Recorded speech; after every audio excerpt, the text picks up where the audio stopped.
Hello friends, আমি টুটুল। আমার Tutul kitchen চ্যানেলে আপনাদের আজকে আবার স্বাগত জানিয়ে আমি নিয়ে চলে এসেছি আবার একটা নতুন ভিডিও। আজকের ভিডিও আজকে যে রেসিপিটা বানাচ্ছি সেটা হলো ক্যাপসিকামের চপ, যেটা কোনো মাছ বা মাংসের চপের থেকে কম নয়। তার স্বাদ মাছ বা মাংসের চপকে উল্টে হারিয়ে দিতেও পারে। চলুন না বানিয়ে খেয়ে দেখি। আসুন তাহলে বানাই। চলে এসেছি সেই ক্যাপসিকামের চপ বানানোর জন্যে। তার জন্যে আমার লাগছে ক্যাপসিকাম, তো অবশ্যই লাগছে। ক্যাপসিকামটা আমি পাতলা পাতলা করে ছোট ছোট করে কেটে নিয়েছি। দুটো বড় আলু সেদ্ধ করে নিয়েছি, খোসা ছাড়িয়ে নিয়েছি। আর নিয়েছি আদা রসুন বাটা। আর যা যা লাগবে আমি বলে দেব। কড়াই আমি তেল দিয়ে দিচ্ছি।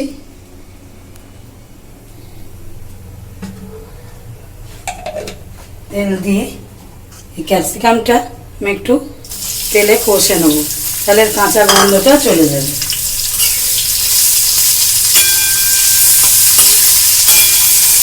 বেশি ভাজার দরকার নেই, বেশি ভাজলে আবার ক্যাপসিকামের যে ফ্লেভারটা হবে সেটা চলে যাবে। হালকা একটু টস করে নেওয়া যাকে বলে, সেটাই করব।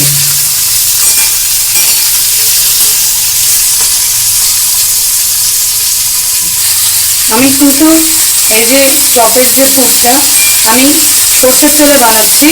আপনারা অনায়াসে এটা সাদা তেলেও করতে পারেন, এটা যে যার পছন্দ। এই ক্যাপসিকামটার মধ্যে আমি একটু নুন দিয়ে দিচ্ছি, হাফ টিস্পুন নুন দিয়ে এটা একটু চাপা দিয়ে আমি কুক করে নেব, যাতে এই ক্যাপসিকামটা নরম হয়ে যায়। নরম না হলে এটা খেতে ভালো লাগবে না, তাই জন্যে এটা চাপা দিয়ে একটু কুক করে নেব। একদম স্লো আছে, ক্যাপসিকামটা সফট হতে থাকুক ততক্ষণ আমি এই যে আলুগুলো সেদ্ধ করে রেখেছিলাম এটা আমরা ভালো করে মেখে নেব। আপনারা ম্যাশার দিয়েও করতে পারেন, আমি হাত দিয়ে মেখে নিচ্ছি। সুন্দর করে মসৃণ করে মেখে নেব। অন্যদিকে দেখুন ক্যাপসিকামটা কিন্তু কত সফট হয়ে গেছে নুন দিয়ে চাপা দিয়ে দিই। এবার আমরা খুন্তি দিয়ে একটু ম্যাশ করে দেবো ক্যাপসিকামটাকে হালকাভাবে।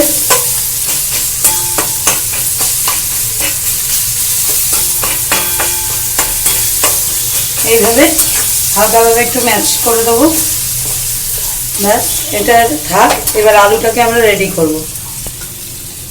আলুটার মধ্যে দেব, এতে নুন দেওয়া আছে এই ক্যাপসিকামটা, তাই জন্যে বাকি হাফ টিস্পুন নুন আলুর মধ্যে দিয়ে দিলাম। দেব হাফ টিস্পুন বিট নুন।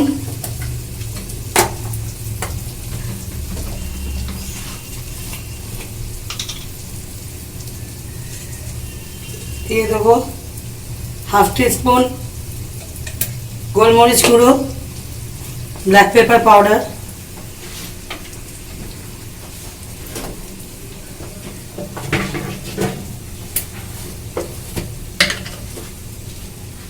দিয়ে দেবো সামান্য হলুদ গুঁড়ো। হলুদ গুঁড়োটা কিন্তু বেশি দেবেন না।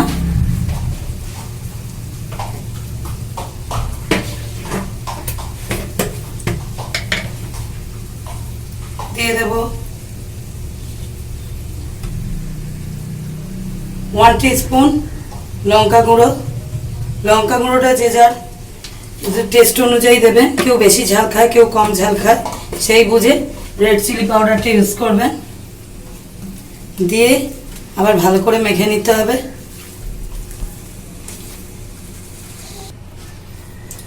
এবার আমি এতে দিয়ে দেব হাফ টিস্পুন সোয়া সস। এই যে ছিপি হয়, ছিপির এই ছিপির হাফ ছিপি আমি দিচ্ছি। এটা 1 টিস্পুন মতো, হাফ টিস্পুন নয়, এটা 1 টিস্পুন সোয়া সস দিয়ে দিলাম। আর এটাকেও ভালো করে এর সঙ্গে মেখে নিলাম।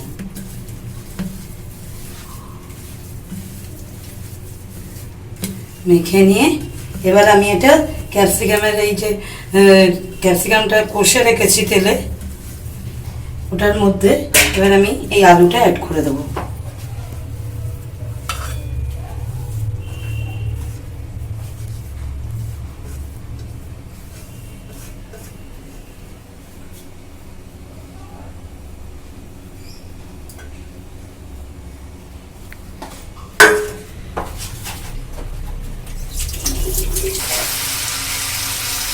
দিয়ে দিচ্ছি 1 টিস্পুন চিনি,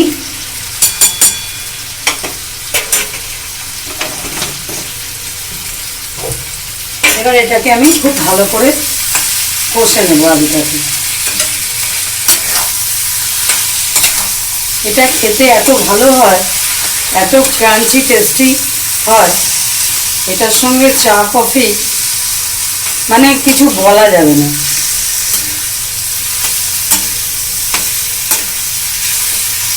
এই কষাটা যত ভালো হবে টেস্টও তত ভালো আসবে, তাই কষাটা একটু খেয়াল করে করতে হবে।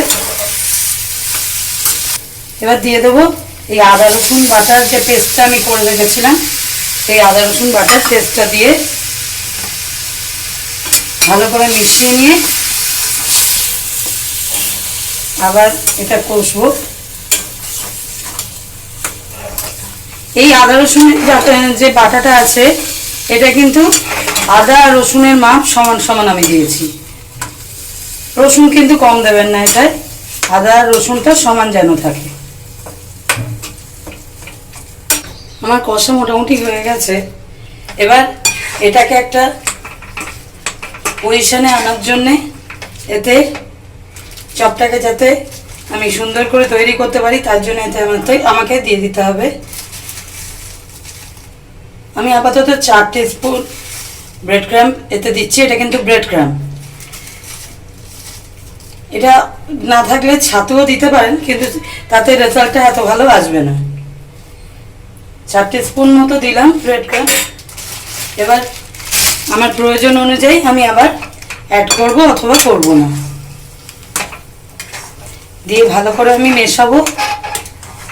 মিশিয়ে আমি যদি দেখি আমার প্রয়োজন লাগছে, তাহলে আমি আরেকটু এতে অ্যাড করব।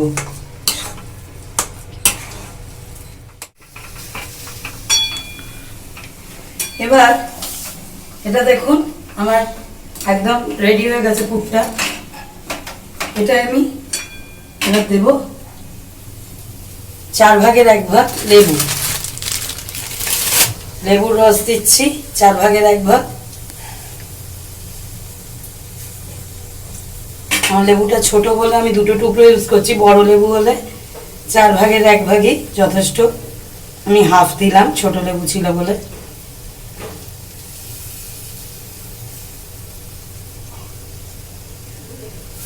এই লেবুর রস না থাকলে, লেবু না থাকলে আপনারা অনায়াসে ভিনিগার ইউজ করতে পারেন, হোয়াইট ভিনিগার যেটা ঘরে আমরা রাখি। লেবু বা ভিনিগার যে কোনো একটা দিলেই হবে। পুরটা আমার পুরোপুরি রেডি হয়ে গেছে, দেখুন কত টাইট হয়েছে। এবার এটাই লাস্ট আমি একটু 2 টিস্পুন মতো টমেটো সস অ্যাড করলাম। টমেটো সসটা কিন্তু নামানোর আগেই দেবেন। এবার আমি গ্যাস অফ করে দিচ্ছি, দিয়ে এই টমেটো সসটা এর সঙ্গে ভালো করে মিশিয়ে দেবো। এই যে সেই পুরটা যেটা বানালাম, দেখুন কত টাইট পুরটা হয়েছে। এইরকম টাইট পুরই প্রয়োজন, নাহলে তৈরি করতে পারবেন না। এই পুরটা ঠান্ডা করে নিয়েছি। এবার নিয়ে নিয়েছি ব্রেড ক্রাম। এবার নিয়ে নেব একটা ডিম, যেটা আমি ভেঙে নেব।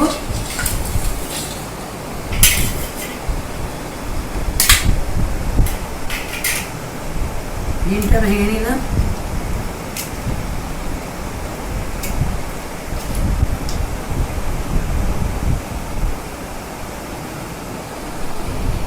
ডিমের মধ্যে দিয়ে দেবো একটু গোলমরিচ গুঁড়ো,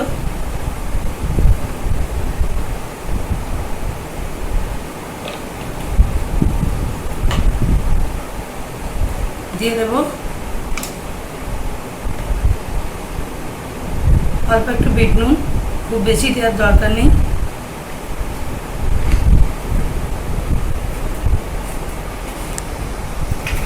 ডিমটাকে ভালো করে মিশিয়ে নেব মশলাগুলোর সঙ্গে।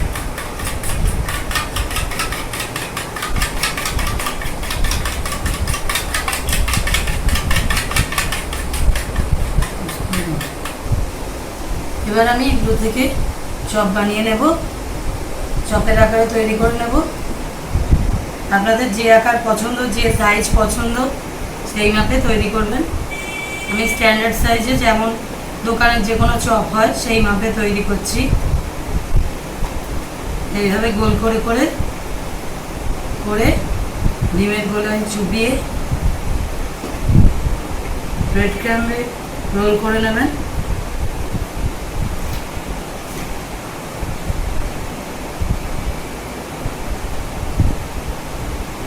ফার্স্ট কোটিংয়ের পর আরেকবার কোটিং করবেন, তাহলে আরও ক্রাঞ্চি হবে, খেতেও ভালো লাগবে।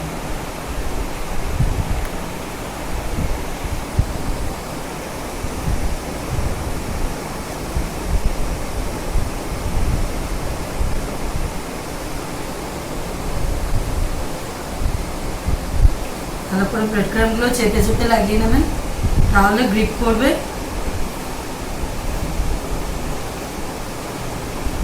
এইভাবে ব্রেড ক্রাম্ব মাখিয়ে ডাবল কোটিং করে এটা কিন্তু সঙ্গে সঙ্গে তেলে দেবেন না, এটা কিছুক্ষণ রেখে দেবেন, তাহলে ব্রেড ক্রাম্বগুলো চপের গায়ে খুব ভালোভাবে আটকে যাবে।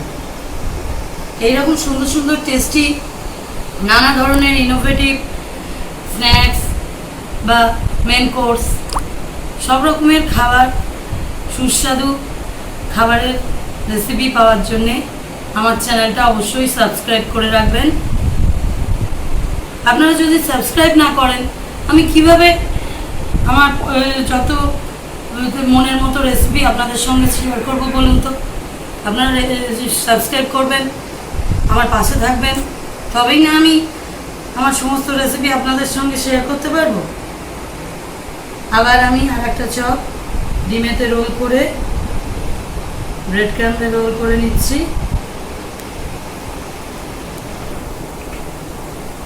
একবার কোটিংয়ের পর আর একবার ডিমে আমি চুবিয়ে আবার ক্রাম্বিং করে নিচ্ছি। দেখুন, আমার চ্যানেলটা সাবস্ক্রাইব করবেন, আমার ভিডিও লাইক করবেন, শেয়ার করবেন এবং অবশ্যই কমেন্ট করে আমায় জানাবেন আমার রেসিপিগুলো আপনাদের কেমন লাগছে বা বানিয়ে খেয়ে আপনাদের কেমন লাগছে। অবশ্যই এই রেসিপিগুলো ঘরে ট্রাই করে দেখবেন, আশা করি আপনারা নিরাশ হবেন না, খুবই ভালো লাগবে।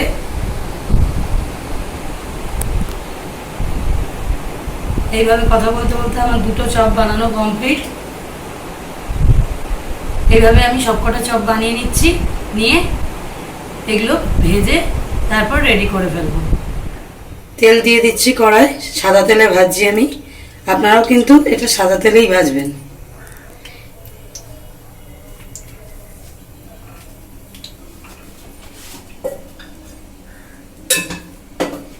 এই চপগুলো আমি 15 মিনিট কম করে রেখে দিয়েছিলাম ব্রেড ক্রাম্ব মাখিয়ে। দেখুন কত সুন্দর ব্রেড ক্রাম্বগুলো গায়ে একদম আটকে গেছে। এবার কিন্তু এগুলো যখন আমি তেলে দেব তখন কিন্তু আর ছেড়ে যাবে না। আপনারা যদি সঙ্গে সঙ্গে বানিয়েই তেলে দেন তাহলে কিন্তু ব্রেড ক্রাম্বগুলো চপ থেকে ছেড়ে যেতে পারে। তেলটা গরম হয়ে গেলে আমি চপগুলোতে দিয়ে ভাজতে শুরু করব। তেলটা কিন্তু আমার গরম হয়ে গেছে। এবার আমি চপগুলো একটা একটা করে তেলের মধ্যে ছেড়ে দেব। একসঙ্গে বেশি চপ কিন্তু ছাড়বেন না, তাহলে কিন্তু ভেঙে যেতে পারে। আপনার জায়গা বা তেলের মাপ অনুযায়ী সেই বুঝে দেবেন। আমি একসঙ্গে 3টে ভাজছি, দিয়েই কিন্তু নাড়াচাড়া করবেন না, এটাকে কিছুক্ষণ হতে দেবেন, তারপর নাড়বেন। এইভাবে গরম তেল দিয়ে যে জায়গাগুলো একটু ওপরে উঠে আসে তেল থেকে, তার উপরে একটু তেল দিয়ে দেবেন, তাহলে ভালো করে ব্রেড ক্রাম্বগুলো স্টিক করে যাবে গায়ে।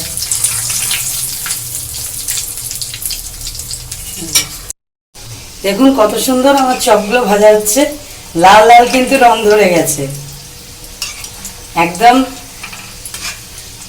প্রফেশনাল যারা বানায় তাদের মতো হয়েছে না বলুন? আর যা সেন্টটা আসছে না, স্মেলটা যা ছাড়ছে, ও কি ফ্লেভার! আমার চপ কিন্তু প্রায় হয়ে যাচ্ছে, দেখুন কত সুন্দর কালার চলে এসছে। আমি আরেকটু লাল করে ভাজবো।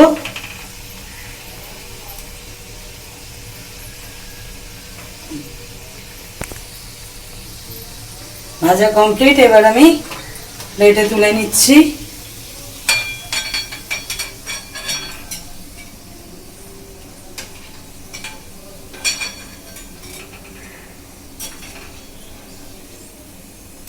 দেখুন ক্রামিংটা কত ভালো হয়েছে, এবং তেলেতে একটুও ক্রামিং আমার যায়নি, কিন্তু পুরোটাই চপের গায়েতেই রয়েছে। বাকি যে দুটো চপ আমার ছিল সেই দুটো আমি ছেড়ে দিলাম। এবার এই দুটো ভেজে নিয়ে আমি এর প্লেটে একদম সার্ভ করে দেবো। দেখুন সমস্ত চপ আমার ভেজে রেডি, আমার তো দেখেই জিভে জল আসছে। আমি সস আর পেঁয়াজ দিয়ে একদম সার্ভ করে দিয়েছি প্লেটে, এক্ষুনি খেয়ে নেব। আপনারাও বানিয়ে ফেলুন এবং এনজয় করুন। এটা এত ভালো ফ্লেভারফুল আর টেস্টফুল, আপনারা না বানিয়ে খেলে কল্পনাও করতে পারবেন না। যে কোনো চা কফির আসর জমিয়ে দিতে, গেস্টকে খুশি করতে, নিজের ঘরের আপনজনদের মন জয় করে নিতে এর কোনো তুলনা নেই। চলুন বানিয়ে ফেলুন। আমার চ্যানেল সাবস্ক্রাইব করুন। আজকের মতো টাটা, বাই বাই, নমস্কার।